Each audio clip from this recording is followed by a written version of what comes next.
بسم اللہ الرحمن الرحیم۔ میں ایک گھر کے قریب سے گزر رہا تھا کہ اچانک مجھے گھر کے اندر سے ایک 10 سالہ بچے کے رونے کی آواز آئی۔ آواز میں اتنا درد تھا کہ مجھے مجبوراً گھر میں داخل ہو کر معلوم کرنا پڑا کہ یہ 10 سالہ بچہ کیوں رو رہا ہے۔ اندر داخل ہو کر میں نے دیکھا کہ ماں اپنے بیٹے کو آہستہ سے مارتی ہے اور بچے کے ساتھ خود بھی رونے لگتی ہے۔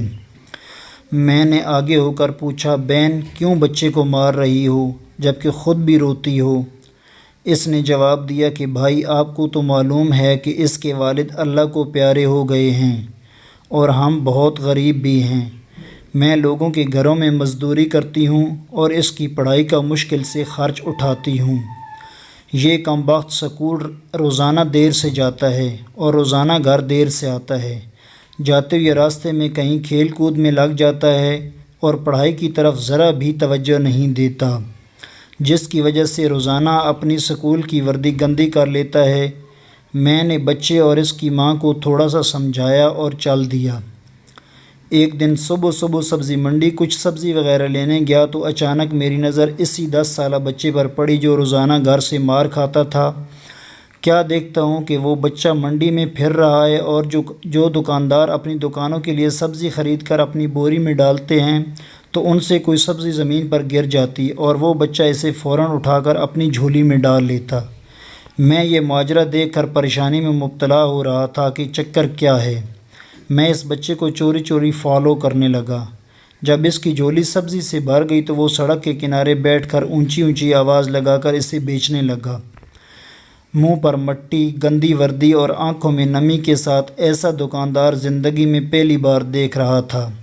دیکھتے دیکھتے اچانک ایک آدمی اپنی دکان سے اٹھا جس کی دکان کے سامنے اس بچے نے ننھی سی دکان لگائی تھی۔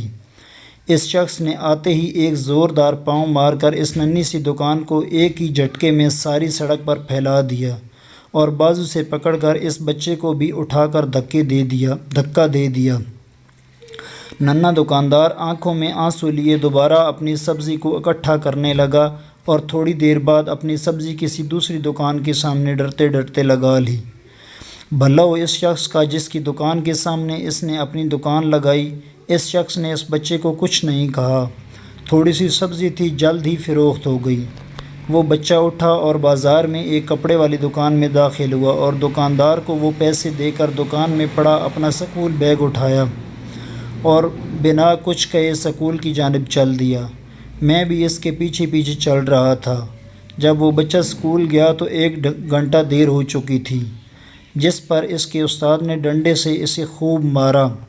میں نے جلدی سے جا کر استاد کو منع کیا کہ یتیم بچہ ہے، اسے مت مارو۔ استاد فرمانے لگے کہ سر یہ روزانہ 1 گھنٹہ دیر سے آتا ہے، میں روزانہ اسے سزا دیتا ہوں کہ ڈر سے سکول ٹائم پر آئے، اور کئی بار میں اس کے گھر میں پیغام دے چکا ہوں۔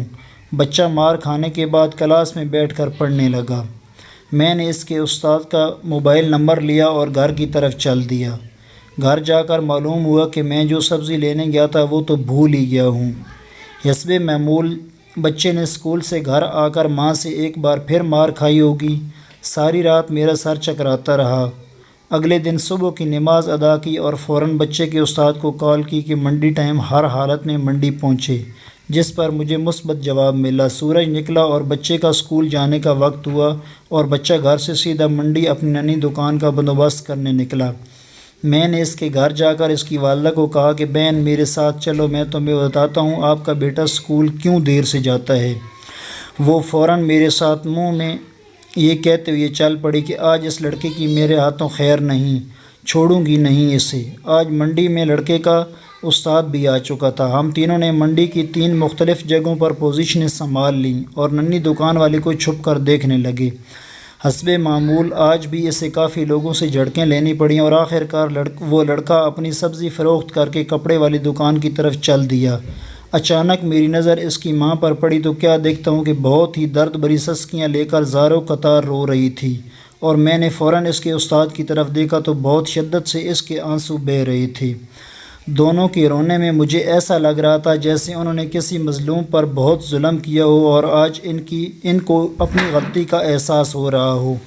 اس کی ماں روتے روتے گھر چلی گئی اور استاد بھی سسکیاں لیتے ہوئے اسکول چلا گیا۔ حسب معمول بچے نے دکاندار کو پیسے دیے اور آج اس کو دکاندار نے ایک لیڈی سوٹ دیتے ہوئے کہا کہ بیٹا آج سوٹ کے سارے پیسے پورے ہو گئے ہیں، اپنا سوٹ لے لو۔ بچے نے اس سوٹ کو پکڑ کر اسکول بیگ میں رکھا اور سکول چلا گیا۔ آج بھی 1 گھنٹہ لیٹ تھا۔ وہ سیدھا استاد کے پاس گیا اور بیگ ڈیسک پر رکھ کر مار کھانے کے لیے پوزیشن سنبھال لی۔ ہاتھ آگے بڑھا دیے کہ استاد ڈنڈے سے اس کو مار لے۔ استاد کرسی سے اٹھا اور فوراً بچے کو گلے لگا کر اس قدر زور سے رویا کہ میں بھی دیکھ کر اپنے آنسوؤں پر قابو نہ رکھ سکا۔ میں نے اپنے آپ کو سنبھالا اور آگے بڑھ کر استاد کو چپ کروایا اور بچے سے پوچھا کہ یہ جو بیگ میں سوٹ ہے وہ کس کے لیے ہے؟ بچے نے جواب دیا کہ میری ماں امیر لوگوں کے گھروں میں مزدوری کرنے جاتی ہے اور اس کے کپڑے پھٹے ہوتے ہیں، اس کے جسم کو مکمل ڈھانپنے والا کوئی سوٹ نہیں ہے، اس لیے میں نے اپنی ماں کے لیے یہ سوٹ خریدا ہے۔